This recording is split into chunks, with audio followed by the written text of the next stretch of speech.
هنگام گذراندن چهاربینی‌های اپراتیوی جستجویی از جانب کارمندان میلیتسیا، مرد 38 ساله ساکن شهر دوشنبه همچون گمانبر در صادر نمودن جنایت دزدی دستگیر کرده شد. نامبرده 29 سپتامبر سال 2021 بارای پنهانی به خانه استقامتی جوانزن 26 ساله ساکن پایتخت درآمده، از آنجا 247 عدد رسم‌های به طریق دستی کشیده شده را دزدیده از جای حادثه غیب شده است. ضرری رسانیده شده $50,000 آمریکایی را تشکیل می‌دهد. از روی این حادثه تفتیشات ادامه دارد. اینچنین به شعبه وزارت کارهای داخلی یکی در شهر اسفره با عریضه مرد 47 ساله ساکن جماعت دیوت شهرک شهر مذکور مراجعت نموده است که شب 28 و 29 سپتامبر سال 2021 شخصان نامعلوم بارای پنهانی به خانه استقامتیش درآمده، از آنجا 30,000 سامانی را دزدیده از جای حادثه غیب شدند.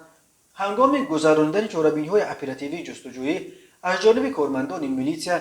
زن 29 ساله ساکن جماعت دیهات شهرک با گمان صادر نمودن جنایت دزدی دستگیر کرده شد. نسبت گمانبر شونده پرونده جنایتی با ماده 244 قسم 2 کودکس جنایتی جمهوری تاجیکستان آغاز کرده شده تفتیشات ادامه دارد. روز 13 اکتبر سال 2021 تخمینا ساعت 11:30 راننده автомашین تمغه خونده حکیموف اکرام‌الدین سال تولدش 1970 ساکن شهر دوشنبه هنگام حرکت در شورای دوشنبه خوجند چنوق در داخل نقب استقلال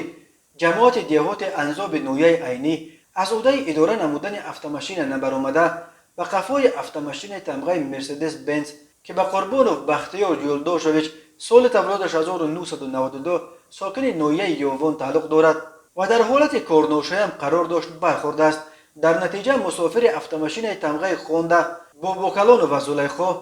سال تولدش 1962 ساکن شهر دوشنبه جراحت جسمانی برداشته هنگام به بیمارخانه دسترس نمودن در راه به هلاکت رسیده است. متاسفانه روز 11 اکتبر سال 2021 تخمینا ساعت 16:00 راننده автомашین تمغه نامعلوم هنگام حرکت در راه نقلیاتگرد پنجکین سمرقند در حدود جماعت دیهات سرزم شهر پنجکین به خطر حرکت راه را تامین کردن نتوانسته پیاده‌گرد نابالغ